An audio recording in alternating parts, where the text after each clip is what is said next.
Okay. Good morning all of you. देखिए, हम लोग प्रीवियस क्लास में पढ़ रहे थे introduction of parts of speech. ठीक है, तो उसी कड़ी में हम लोग पढ़ेंगे, आज एडवर्ब के बारे में जानेंगे। केवल इंट्रोड्यूस करेंगे हम लोग एडवर्ब को, क्योंकि पिछले बार हम लोगों ने देखा था कि नाउन को किस तरीक़ा से डिफाइन करते हैं और नाउन का काम क्या होता है, फंक्शन क्या होते हैं, प्रोनाउन का काम क्या होता है और एडजेक्टिव के बारे में जाना था। ठीक है, आज हम लोग एडवर्ब के बारे में जानेंगे, एडवर्ब को देखेंगे और समझने की कोशिश करेंगे। देखिए सर, यहाँ पे एडवर्ब लिखा हुआ है कि adverb is a word. Adverb एक वर्ड होता है जो क्वालिफाई करता है एक वर्ब को, एडजेक्टिव को और एडवर्ब को। इसका मतलब हुआ कि एडवर्ब जो होता है ना, ये अपने आप के बारे में भी बताता है, यानी खुद के बारे में भी बताता है। तभी तो लिखा हुआ है कि अनदर एडवर्ब, यानी एडवर्ब एक ऐसा वर्ड है जो वर्ब के बारे में बताता है, वर्ब की विशेषता बताता है, एडजेक्टिव की विशेषता बताता है और एडवर्ब की विशेषता बताता है। ओके, यहाँ पे कुछ एग्जाम्पल लिखे हुए हैं। देखिए एग्जाम्पल क्या लिखा हुआ है कि सी स्पीक्स फ्लुएंटली, वह बोलती है। और बोलने का तरीका क्या है सर, कि फ्लुएंटली बोलती है ना। ठीक है, यानी कि वह धारा प्रवाह बोलती है। तो काम तो करती है, लेकिन काम का तरीका करने जो तरीका करती है ना, वही क्या हुआ सर, यहाँ पे एडवर्ब हुआ। देखिए स्पीक्स वर्ब, ठीक है, और बोलती है, और बोलती है तो कैसे बोलती है, फ्लुएंटली बोलती है, धारा प्रवाह बोलती है ना। तो ये वर्ब को क्वालिफाई कर रहा है, वर्ब के बारे में बता रहा है, तो क्या हुआ, एडवर्ब हुआ। नेक्स्ट देखेंगे, they run fast, way fast दौड़ते हैं। तो ठीक है, वो दौड़ते हैं, काम एक्शन करते हैं सर क्या, दौड़ने का। और दौड़ते हैं तो किस तरीका से दौड़ते हैं, तो फास्ट दौड़ते हैं। तो फास्ट जो है ना, मैनर को दिखा रहा है, ठीक है, तरीका को दिखा रहा है। उन लोग का तरीका क्या है दौड़ने का, समझ गए। तो वर्ब के बारे में बता रहा था, क्या हुआ सर, एडवर्ब हुआ। ओके, यहाँ पे देखिए एक वर्ड मैं लिख के रखा हूँ, फास्टली। ठीक है ना, आप यहाँ पे कह सकते हो क्या कि सी रन फास्टली, ये भी तो सही है, नहीं गलत है। फास्टली नाम का कोई वर्ड नहीं होता डिक्शनरी में। अगर आप ढूंढेंगे डिक्शनरी को देखेंगे तो आपको पता चलेगा कि फास्टली नाम का कोई वर्ड नहीं होता। ठीक है, इसका मतलब है कि हम लोग फास्टली नहीं यूज करेंगे किसी भी सेंटेंस में। ओके, फास्ट ही क्या होता है सर, एडवर्ब भी होता है, और फास्ट ही क्या होता है, एडजेक्टिव होता है।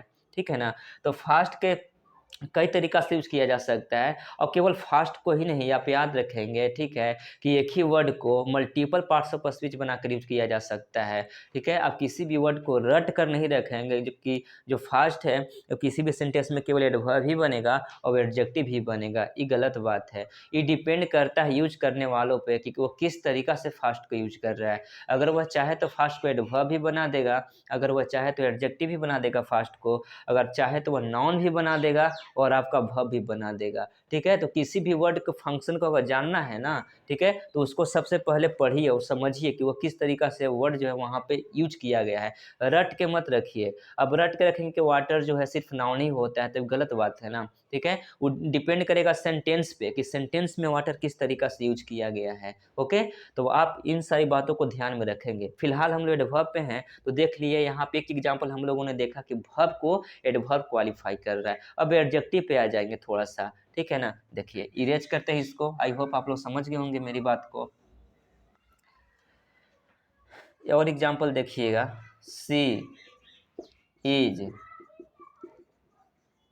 एक्सट्रीमली ब्यूटीफुल, ठीक है, ब्यूटीफुल।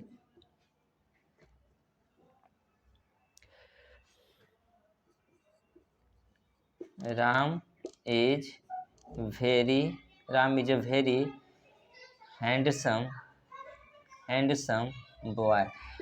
ठीक है, गौर करेंगे, सेंटेंस को देखेंगे सर, लिखा हुआ है सी इज एक्सट्रीमली ब्यूटीफुल। एक्सट्रीमली को थोड़ी देर के लिए आप इग्नोर करेंगे और थोड़ा सा सेंटेंस को फिर से पढ़िएगा, एक्सट्रीमली को छुपा कर, कि सी इज ब्यूटीफुल, वह सुंदर है। ठीक है, तो कोई भी व्यक्ति अगर सुंदर है, कोई भी वस्तु अगर सुंदर है, तो कहीं ना कहीं उसकी विशेषता हुई।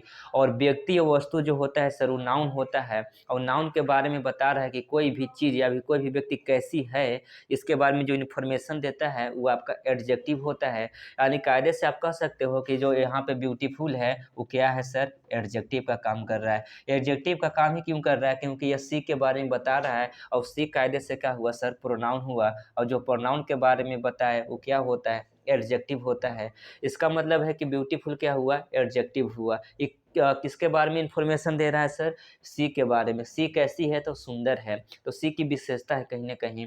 आइए हम लोग यहाँ पे अगर गौर करेंगे एक्सट्रीमली पे, तो एक्सट्रीमली को देखेंगे तो पता चल रहा है कि ब्यूटीफुल भी ब्यूटीफुल तो है, लेकिन ब्यूटीफुल में कितनी ब्यूटीफुल है, तो एक्सट्रीमली ब्यूटीफुल है, यानी कि बहुत ज़्यादा ब्यूटीफुल है। इसका मतलब आपको कहीं ना कहीं एक चीज़ समझ में आ रही होगी बात, ठीक है, कि ब्यूटीफुल के कहीं ना कहीं ब्यूटीफुल के बारे में ये बता रहा है, जो एक्सट्रीमली वर्ड है ना, ये ब्यूटीफुल के बारे में बता रहा है, ठीक है, कि ब्यूटीफुल में भी कितना, ठीक है, यानी इस एडजेक्टिव के बारे में बता रहा है, इसको इम्फेसाइज करने की कोशिश कर रहा है, उठाने की कोशिश कर रहा है कि ब्यूटीफुल भी ब्यूटीफुल तो है, लेकिन कितनी ब्यूटीफुल है, तो एक्सट्रीमली ब्यूटीफुल है, ठीक है, यानी ब्यूटीफुल एडजेक्टिव हुआ। अब एडजेक्टिव को जो क्वालिफाई कर दे वो क्या हुआ, कायदे से एडवर्ब हो गया। तो हम लोग देखिए एडवर्ब के डिफिनेशन में क्या लिखे थे कि एडवर्ब जो है एक ऐसा वर्ड होता है जो वर्ब के साथ साथ एडजेक्टिव को भी क्वालिफाई करता है। तो देखिए ब्यूटीफुल एडजेक्टिव हुआ, अब एडजेक्टिव के बारे में बता रहा है, ठीक है ना, तो क्या हुआ सर, एडवर्ब हुआ।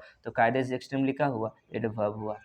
ओके, तो यहाँ पे एक्सट्रीमली किसको क्वालिफाई कर दिया, ब्यूटीफुल को। ब्यूटीफुल क्या है सर, एडजेक्टिव, एडजेक्टिव को जो क्वालिफाई कर दे क्या होगा, एडवर्ब। अभी क्या हुआ आपका, मेन वर्ब हुआ, ठीक है, इज मेन वर्ब हुआ, क्योंकि हम लोग जानते हैं कि इज जो होता है, एम जो होता है, आर जो होता है, और वाज वर जो होते हैं, ये आपके हेल्पिंग वर्ब के भी काम करते हैं और मेन वर्ब के भी काम करते हैं। हम ये सब चीज़ें मैं प्रीवियस क्लास में बता चुका हूँ, ठीक है, लेकिन फिर भी इसको रिमाइंड करवाने के लिए मैं आप लोग को बता दे रहा हूँ कि इज यहाँ पे मेन वर्ब है। क्यों, क्योंकि इसके बाद दूसरा कोई मेन वर्ब नहीं आया है, तो जब अकेले रहेगा ना सर तो मेन वर्ब बनेगा। चलिए ये मेन वर्ब हुआ। ओके, तो यहाँ पे एक्सट्रीमली क्या बना, एडवर्ब बना। नेक्स्ट एग्जांपल देखेंगे, Ram is a very handsome boy, ठीक है। अब थोड़ी देर के लिए वेरी को मत पढ़ेंगे और सीधा सीधे पढ़िए कि Ram is a handsome boy, ठीक है। देखिए राम एक लड़का है, सबसे पहली बात यही देखिए, हैंडसम कभी मत पढ़िए, Ram is a boy, Ram एक लड़का है, और राम लड़का है तो कैसा सर, हैंडसम है ना, तो लड़का क्या हुआ, नाउन हुआ, ठीक है, लड़का क्या हुआ सर, नाउन हुआ, ठीक है, और नाउन के बारे में बता रहा है कि लड़का कैसा है, आपका हैंडसम है ना, तो ये आपका नाउन के बारे में बता रहा है, तो क्या होगा सर, एडजेक्टिव होगा, ठीक है। मैं बताया ना कि कोई भी व्यक्ति कोई भी वस्तु कैसी है इसके बारे में जो इन्फॉर्मेशन देता है ना, वो आपका क्या होता है सर, एडजेक्टिव होता है। यानी बॉय कैसा हैंडसम है, तो कहीं ना कहीं बॉय की विशेषता है, उसकी खास बात है, तो फिर क्या हुआ, एडजेक्टिव हुआ। और थोड़ा सा इस पर नजर डालिएगा, वेरी पे, हैंडसम भी है तो कितना हैंडसम है सर, बहुत ज़्यादा क्या है, हैंडसम है, बहुत है ना, इसका मतलब कि हैंडसम के फ्रीक्वेंसी को बढ़ाने का काम कौन कर रहा है, वेरी कर रहा है ना, यानी कि हैंडसम को इम्फेसाइज कर रहा है। और जो हैंडसम है क्या, पार्ट्स ऑफ स्पीच से एडजेक्टिव है, और जो एडजेक्टिव को क्वालिफाई करे वो क्या होता है, एडवर्ब हो सकता है, यानी आप कह सकते हो कि वेरी क्या हुआ सर, एडवर्ब हुआ। कायदे से समझ में आ रही है बात। एक की बात करें तो आर्टिकल हुआ, ये यहाँ पे क्या हुआ, मेन वर्ब हुआ, और राम क्या हुआ सर, सब्जेक्ट हुआ। समझ में आ रहा है ना, चलिए ठीक है। तो यहाँ पे कह सकते हैं आप क्या, कि वेरी क्या हुआ सर, एडवर्ब हुआ। पूरी बात समझ में आ रही है आप लोग को, ठीक है। फिर से देखेंगे, Ram is a boy, Ram एक लड़का है, कैसा लड़का है, हैंडसम है, कितना हैंडसम है, वेरी, बहुत ज़्यादा हैंडसम है। हैंडसम एडजेक्टिव हुआ, ठीक है, और हैंडसम के बारे में बता रहा है वेरी, तो वेरी का हुआ, एडवर्ब हुआ, ठीक है। और राम क्या हुआ, सब्जेक्ट हुआ, क्योंकि राम के बारे में ही बात किया जा रहा है, तो जिसके बारे में बात की जाती है या फिर जो एक्शन को करता है, परफॉर्म करता है, वो आपका क्या होता है सर, सब्जेक्ट होता है। कायदे से राम क्या हुआ, सब्जेक्ट हुआ। इज क्या हुआ, मेन वर्ब हुआ, क्यों हुआ, क्योंकि सेंटेंस में अकेले आए हुए हैं, ठीक है। उसके बाद ये क्या हुआ, आर्टिकल हुआ, और आर्टिकल की एक खास बात होती है कि जब किसी भी सेंटेंस में हम लोग आर्टिकल का प्रयोग करते हैं तो उसके बाद कहीं ना कहीं एक नाउन आना ही आना होता है। तो यहाँ पर देखिए आर्टिकल के लिए नाउन कौन है सर, बॉय है। बॉय के पीछे क्या है सर, आगे आप या पीछे कर सकते हो, ठीक है। बॉय के पहले क्या है, आपका हैंडसम है, हैंडसम क्या है, एडजेक्टिव है, और एडजेक्टिव को क्वालिफाई कर रहा है कौन, वेरी, तो वेरी क्या हुआ सर, एडवर्ब हुआ। गॉट इट, क्लियर, ठीक है। अब नेक्स्ट देखिएगा एग्जाम्पल, हम लोगों ने क्या देखा अभी कि जो एडवर्ब है वो वर्ब को क्वालिफाई कर दिया और एडजेक्टिव को क्वालिफाई कर दिया। नेक्स्ट देखेंगे, Mohan, Mohan runs, okay, Mohan runs very fast, very fast.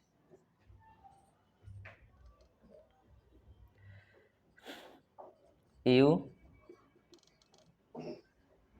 Teach English very well. गौर करेंगे सेंटेंस पे, अभी मैं छोटा छोटा सेंटेंस लेके आप लोग को इसलिए बता रहा हूँ ताकि दिक्कत नहीं हो। हम लोग अभी लर्निंग पीरियड में हैं, स्टार्टिंग में हैं, तो शायद चीज़ों को अगर बहुत बड़ा लेंदी करेंगे तो दिक्कत होंगी। हम लोग इसके बाद यानी इंट्रोडक्शन और पार्ट्स ऑफ स्पीच के बाद सर हम लोग एक चीज़ पढ़ेंगे जिसका नाम होगा पोस्टमार्टम ऑफ द सेंटेंस, ठीक है। यानी कि how to break the sentence, sentence को कैसे ब्रेक किया जाता है इसके बारे में पढ़ेंगे। और मैं उस क्लास में आप लोग को एक एक वर्ड का पार्ट्स ऑफ स्पीच, अब एक एक वर्ड के फंक्शन को समझेंगे, ठीक है ना। इस तरीका से समझेंगे ताकि कोई भी सेंटेंस को हम लोग ब्रेक करके बता सके कि कौन सा वर्ड किस पार्ट्स ऑफ स्पीच का काम कर रहा है। अब मैं बता रहा हूँ आपको बहुत ज़्यादा सहूलियत होगा वहाँ पे। वो अगर उस क्लास को आप अटेंड करेंगे और पढ़ेंगे ना तो आपको कहीं ना कहीं डाउट क्लियर होते नजर आएंगे और ऐसा लगेगा कि हम भी कुछ जानने लगे इंग्लिश में। फिलहाल हम लोग देखिए सर एडवर्ब पे हैं, लिखा हुआ है कि Mohan runs very fast. Okay, Mohan दौड़ता है, कैसा दौड़ता है सर? फास्ट दौड़ता है, ठीक है। तो अभी सेंटेंस को हम लोग करके आ रहे हैं कि अगर मोहन एक्शन कर रहा है तो क्या हुआ सर? वर्ब हुआ। एक्शन को परफॉर्म करने वाला क्या होता है सर? सब्जेक्ट होता है, यानी कायदे से मोहन क्या हुआ? सब्जेक्ट हुआ। आगे देखिए, मोहन दौड़ता है, हाउ कैसे दौड़ता है सर? फास्ट दौड़ता है। तो दौड़ने की विशेषता बता रहा है यानी वर्ब की विशेषता बता रहा है तो क्या होगा सर? एडवर्ब होगा। यानी कह सकते हैं फास्ट क्या है यहाँ पे? एडवर्ब हुआ। और देखिए दौड़ता है फास्ट, फास्ट में भी कितना, हाउ मच, वेरी फास्ट ना, यानी बहुत ज़्यादा तेज दौड़ता है ना, तो फास्ट एडवर्ब हुआ। अब एडवर्ब को इम्फेसाइज कर रहा है, एडवर्ब को क्वालिफाई कर रहा है तो क्या हुआ सर? ये भी क्या हुआ? एडवर्ब हुआ। क्योंकि यहाँ पे डिफिनेशन में लिखा हुआ कि एक एडवर्ब जो होता है वो दूसरे एडवर्ब को क्वालिफाई करता है। तो यहाँ पे देखिए एक एडवर्ब फास्ट हुआ और दूसरा एडवर्ब कौन हुआ? वेरी हुआ। तो एडवर्ब को क्या कर दिया? क्वालिफाई कर दिया। Got it my point? Next, you teach English very well, तुम इंग्लिश पढ़ाते हो अच्छा, ठीक है। तो पढ़ाने की सबसे पहले तो विशेषता है कि आप इंग्लिश पढ़ाते हो, लेकिन कैसे पढ़ाते हो सर? वेल पढ़ाते हो, यानी अच्छा पढ़ाते हो। तो आपको पढ़ाने की आपकी विशेषता है, ठीक है, कि आप अच्छा पढ़ाते हो। तो टीच क्या हुआ? वर्ब हुआ। अब टीच के बारे में कौन बता रहा है सर? वेल बता रहा है। तो वर्ब के बारे में जो बताए वो कायदे से क्या बनेगा सर? एडवर्ब बनेगा।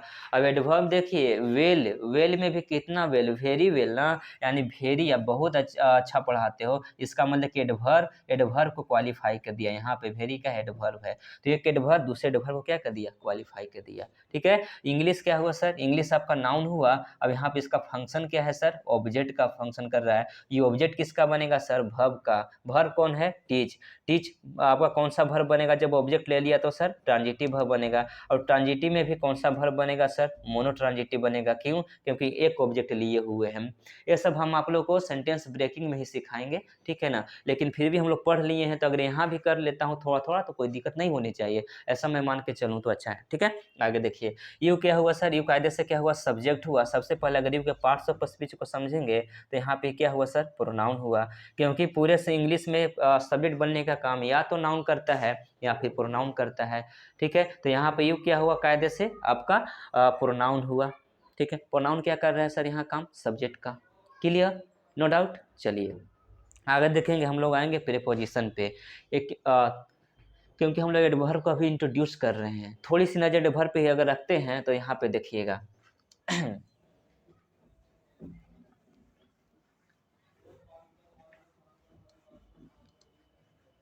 देखिए पूरे डाउट में क्लियर करने की कोशिश करता हूँ आप लोगों की। Adverb, okay. एडवर्ब देखिए, एडवर्ब के कुछ टाइप होते हैं, ठीक है ना। टाइप तो बहुत होता है लेकिन हम लोग मेन टाइप को थोड़ा सा डिस्कस कर लेते हैं, उसके बारे में जान लेते हैं। तो जब हम लोग सेंटेंस को ब्रेक करेंगे तो शायद दिक्कत नहीं होगा वहाँ पे। तो उसकी सहूलियत के लिए लेकर फ्यूचर के हम लोग आने वाले क्लास को देखकर ये चीज़ कर लेते हैं। देखिए एडवर्ब के कुछ टाइप होते हैं सर, जैसे देखिए एडवर्ब, एडवर्ब ऑफ टाइम, ठीक है। Adverb of time, adverb of time क्या होते हैं सर? ठीक है, मतलब वैसा एडवर्ब जो वर्ब के टाइम को बताएगा कि कोई एक्शन किया गया तो कब किया गया, इसके बारे में जो बताएगा ना वो आपका एडवर्ब ऑफ टाइम कहलाएगा। क्लियर? ठीक है। नेक्स्ट देखिएगा, एक होता है सर एडवर्ब ऑफ प्लेस, ठीक है। एडवर्ब ऑफ प्लेस, ठीक है। एडवर्ब ऑफ प्लेस देखिए एडवर्ब ऑफ प्लेस मतलब कोई एक्शन कहाँ पे परफॉर्म किया गया, ठीक है ना, वो आपका क्या होगा सर, एडवर्ब ऑफ प्लेस होगा, ठीक है। यानी कोई काम किया गया तो वेयर यहाँ किया गया सर, ठीक है, तो क्या हो कहलाएगा सर, एडवर्ब ऑफ प्लेस कहलाएगा, उसके बारे में जो बताएगा तो, ठीक है। नेक्स्ट देखेंगे एडवर्ब, एडवर्ब ऑफ मैनर, ठीक है, adverb of manner. Adverb of manner कहने का मतलब है कि कोई भी काम किस तरीका से किया गया, यानी उस काम को करने के लिए क्या तरीका अपनाया गया, ठीक है ना, किस तरीके से किया गया, उसको हम लोग क्या बोलेंगे सर, एडवर्ब ऑफ मैनर बोलेंगे। ओके, एक होता है आपका देखिए adverb, adverb, adverb of reason, ठीक है, एडवर्ब ऑफ रीजन। इसका मतलब क्या हुआ कि कोई काम किया गया तो क्यों किया गया, व्हाई, ठीक है, उसके बारे में जो बताएगा वो एडवर्ब ऑफ रीजन होगा। वंस अगेन, ठीक है, वंस अगेन हम लोग यहाँ पे फोकस करेंगे तो देखिए एडवर्ब ऑफ टाइम को अगर किसी भी सेंटेंस में एडवर्ब ऑफ टाइम दिया गया है तो उसको किससे क्वेश्चन करके पूछ लेंगे सर, व्हेन से, ठीक है। व्हेन से अगर क्वेश्चन करेंगे ना तो हम लोग को क्या मिलेगा, एडवर्ब ऑफ टाइम मिलेगा, ठीक है। मैं एग्जांपल देकर आप लोग को समझाऊंगा, ठीक है। देखिए adverb of place, adverb of place को किसी भी सेंटेंस में अगर एडवर्ब है और प्लेस को दिखा रहा है तो उसको किससे क्वेश्चन करेंगे सर, वेयर, कहाँ, ठीक है। वेयर मतलब कब और वेयर मतलब कहाँ, ठीक है। एडवर्ब ऑफ मैनर, ठीक है ना, एडवर्ब ऑफ मैनर मतलब होता है सर, ठीक है, कैसे, ठीक है, कोई भी काम इसको किससे क्वेश्चन करके पूछेंगे सर, हाउ से। हाउ से अगर क्वेश्चन करके आप पूछते हो ना तो आपको क्या प्राप्त होता है, एडवर्ब ऑफ मैनर, क्लियर। कैसे, कोई काम किस तरीका से किया गया, कैसे किया गया, इसको हाउ से हम लोग पूछ के पता करेंगे। नेक्स्ट देखिए एडवर्ब ऑफ रीजन, ठीक है, एडवर्ब ऑफ रीजन को किससे पता करेंगे, व्हाई, ठीक है, कोई भी काम क्यों किया गया, ठीक है, उसके बारे में जो बताता है आपका एडवर्ब ऑफ रीजन होता है, क्लियर। नेक्स्ट, ठीक है, आप समझ गए होंगे। Once again I want to repeat that adverb of time, ठीक है, एडवर्ब ऑफ टाइम जो एक्शन के काम टाइम को बताएगा कि कोई भी काम कब किया गया, ठीक है, कोई भी काम कहाँ किया गया, एडवर्ब ऑफ प्लेस, कोई काम कैसे किया गया, एडवर्ब ऑफ मैनर, और कोई काम क्यों किया गया, adverb of reason, clear. Next example देखिएगा सर,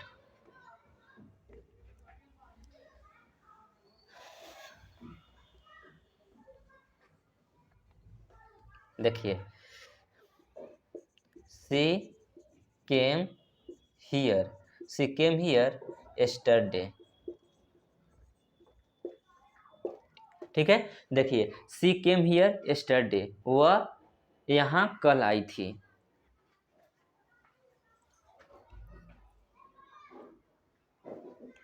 देखेंगे, ठीक है, सी केम हियर yesterday, वह यहाँ कल आई थी, ठीक है। तो देखिए सबसे पहले आने वाले कौन है, सी है, तो सी क्या हुआ आपका, सब्जेक्ट हुआ, ठीक है। एक्शन क्या की है, आने का, तो ये क्या हुआ, वर्ब हुआ, ठीक है ना। अब यहाँ पे देखिए एक्शन किया गया, ठीक है, तो कहाँ किया गया, वह आई थी, वेयर, कहाँ आई थी, यहाँ आई थी ना, यानी कह सकते हैं आप सर कि वेयर का रिप्लाई है, सबसे पहले क्या बनेगा सर, एडवर्ब बनेगा, ठीक है, एडवर्ब बनेगा। क्यों एडवर्ब बनेगा, क्योंकि देखिए कोई काम किया गया, वेयर, वेयर का रिप्लाई है ना, कहाँ किया गया, पूछ के देखिए ना, सी केम वेयर, वह आई थी, वेयर कहाँ, तो आंसर आपको आएगा हियर, यहाँ, ठीक है। तो वेयर का रिप्लाई बना ना, काम किया गया सर, वेयर कहाँ, तो यहाँ किया गया, हियर ना, तो हियर क्या हुआ, एडवर्ब हुआ। क्यों एडवर्ब हुआ, क्योंकि यह एक्शन के बारे में बता रहा है, वर्ब के बारे में बता रहा है, और जो वर्ब के बारे में बताया वो एडवर्ब होता है, अभी अभी हम लोग पढ़ के आ रहे हैं। ओके, तो काम कहाँ पे किया गया, कहीं जगह पे किया गया, तो जगह क्या है सर, हियर, ये प्लेस की बात कर रहा है ना, तो कोई काम कहाँ पे परफॉर्म किया गया इसके बारे में जो बताएगा वो एडवर्ब ऑफ प्लेस होता है। यानी आप कह सकते हो यहाँ पे, ठीक है, कि ये जो हियर है इसको क्या बोलेंगे सर, एडवर्ब ऑफ प्लेस बोलेंगे, क्योंकि जगह को दिखा रहा है, क्लियर। अब देखिए कोई काम किया गया तो कब किया गया, पूछ के देखिए, सी केम हियर व्हेन, वह यहाँ आई थी, कब आई थी, व्हेन कब आई थी, तो आपको नहीं लग रहा है कि आने का टाइम बता रहा है, यानी वर्ब का टाइम बता रहा है, कोई काम कब किया गया इसके बारे में बताया जा रहा है, ठीक है। तो एक्शन के बारे में बता रहा है कि कोई काम कब परफॉर्म किया गया, टाइम के बारे में बता रहा है, ठीक है, किसके टाइम, वर्ब के टाइम, वर्ब बोले तो एक्शन का टाइम, ठीक है। और जो वर्ब के टाइम, वर्ब के बारे में बताए, सबसे पहले क्या बनेगा, एडवर्ब बनेगा, ठीक है, एडवर्ब बनेगा। ये किसका रिप्लाई होगा सर, व्हेन का। पूछ के देखिए व्हेन, कब, कब आई थी, तो कल आई थी ना, तो व्हेन का रिप्लाई बना, व्हेन से न पता करते हैं हम लोग एडवर्ब ऑफ टाइम को, एडवर्ब ऑफ टाइम को हम बताया ना कि एडवर्ब ऑफ टाइम को हम लोग व्हेन से पता करते हैं, ठीक है। कोई भी काम कब किया गया इसके बारे में जो बताता है उसको हम लोग एडवर्ब ऑफ टाइम बोलते हैं। क्लियर। अब देखिए एडवर्ब तो बना, लेकिन एडवर्ब किसके बारे में बता रहा है सर? समय के बारे में ना, तो क्या होगा? Adverb of time. ठीक है। आई होप आप लोग दोनों समझ गए होंगे, एडवर्ब ऑफ प्लेस भी समझ गए होंगे और एडवर्ब ऑफ टाइम भी समझ गए होंगे।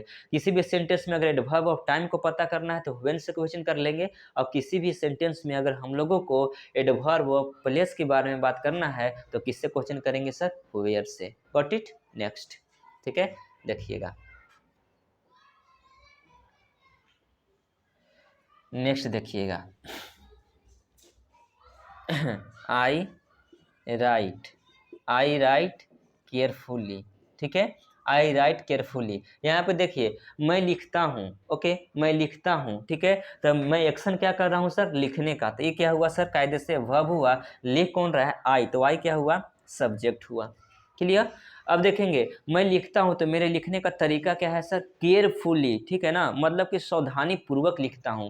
ठीक है, तो मैं किसके बारे में बात कर रहा हूं? एडवर्ब के बारे में ना, वर्ब की विशेषता बता रहा हूं। लिखता हूं कैसे? हाउ। हाउ का रिप्लाई आ रहा है ना, देखिए हाउ का रिप्लाई आ रहा है। हम लोग जानते हैं कि हाउ का रिप्लाई जो बनता है, ठीक है, वो क्या बनता है sir? Adverb of adverb of क्या बनता है? मैनर, तरीका। तरीका को दिखाता है, कोई काम किस तरीके से किया गया इसके बारे में जो बताएगा वो आपका क्या होगा? एडवर्ब ऑफ मैनर होगा। क्लियर। नेक्स्ट, आई राइट केयरफुली। ये राइट के बारे में बता रहा है। राइट क्या है? वर्ब, और वर्ब के बारे में जो बताए एडवर्ब। अब एडवर्ब कौन? एडवर्ब, ठीक है, एडवर्ब ऑफ मैनर। क्यों? क्योंकि यह मैनर को दिखा रहा है। क्लियर, ठीक है ना। आई होप आप लोग समझ गए होंगे मेरी बात को। चलिए बहुत अच्छा, तो इसको इरेज करते हैं।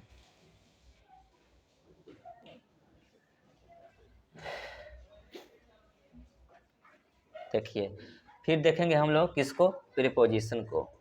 ठीक है, प्रीपोजिशन। अगली कड़ी हम लोग को क्या होगी sir? Introduction of parts of speech में प्रीपोजिशन। प्रीपोजिशन हम लोग जानते हैं क्या? प्रीपोजिशन को डिफाइन करने की अगर हम लोग कोशिश करते हैं तो लिखते हैं ना कि प्रीपोजिशन एक वर्ड होता है, ठीक है, जो रिलेशन बताने का काम करता है, जो संबंध बताने का काम करता है। किसका संबंध बताता है सर? एक नाउन का संबंध दूसरे नाउन से बताने की क्या करता है? चेष्टा करता है। ठीक है, यानी एक नाउन और प्रोनाउन का संबंध जो होता है वो दूसरे नाउन या प्रोनाउन के साथ जो बताने का काम करता है वो आपका क्या होता है? प्रीपोजिशन होता है। तो प्रीपोजिशन केवल रिलेशन को दिखाता है, रिलेशन इस्टेब्लिश करने की कोशिश करता है। ठीक है, चलिए डिफिनेशन पे आ जाएंगे सर कि प्रीपोजिशन, ठीक है, is a word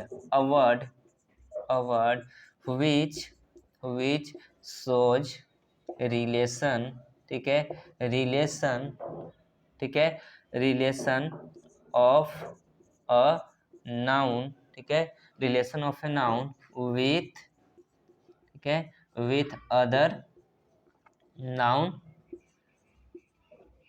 equivalent words. ठीक है, देखिए कहना क्या चाह रहा है सर कि प्रीपोजिशन जो है, एक प्रीपोजिशन एक वर्ड होता है जो रिलेशन दिखाता है एक नाउन का दूसरे नाउन के साथ, और दूसरे नाउन कहने का मतलब कि वो नाउन इक्विवेलेंट भी हो सकता है। ओके, ठीक है ना, तो आप मेरी बात को समझ रहे होंगे। ठीक है, एग्जाम्पल से समझिएगा। There is a cat, there is a cat, ठीक है, बिसाइड द टेबल। ठीक है, देखिए there is a cat beside the table, कह रहा है कि एक बिल्ली है। कहाँ है सर? टेबल के बगल में। तो देखिए बिसाइड क्या हुआ? प्रीपोजिशन हुआ। ओके, टेबल क्या हुआ सर? नाउन हुआ। ठीक है, कैट क्या हुआ? नाउन हुआ। तो यहाँ पे जो बिसाइड है ना, ठीक है, ये आपका रिलेशन को स्थापित कर रहा है। किसके किसके बीच में? एक कैट का रिलेशन टेबल से दिखाने की कोशिश कर रहा है। ठीक है, तो प्रीपोजिशन जो है एक वर्ड होता है जो एक नाउन का संबंध दूसरे नाउन के साथ बताने की कोशिश करता है। ठीक है, ऐसे प्रीपोजिशन बहुत बड़ा टॉपिक होता है, तो इसको हम लोग डील करेंगे, बट अभी हम लोग क्या देख रहे हैं? इंट्रोडक्शन देख रहे हैं। तो आई होप आप लोग समझ गए होंगे। ठीक है, इसमें ज़्यादा कुछ नहीं है, ठीक है। बस आप एग्जाम्पल देख लिए, एग्जाम और डिफिनेशन देख लिए, ठीक है। उसके बाद फिर हम लोग चैप्टर की बात करेंगे तो ये सब चीज़ बताया जाएगा। लेकिन फिलहाल आप लोग इतना ही याद रखेंगे कि प्रीपोजिशन एक ऐसा वर्ड होता है जो रिलेशन बताने का काम करता है एक नाउन का दूसरे नाउन के साथ। Is it clear? ठीक है, चलिए। तो अब हम लोग, ठीक है ना, ये इसके बाद नेक्स्ट क्लास में बात करेंगे हम लोग, ठीक है, किसका, कंजंक्शन का, और फिर आपका इंटरजेक्शन का। उसके बाद उसी क्लास में हम लोग बात करेंगे how to break the sentences, sentence को कैसे ब्रेक करते हैं, ठीक है ना, कौन सा वर्ड का फंक्शन क्या होगा उसको हम लोग वहाँ पे देखेंगे काम के हिसाब से, ठीक है। तो आज के लिए इतना ही, ठीक है, दैट्स ऑल। और thank you everybody for watching my videos.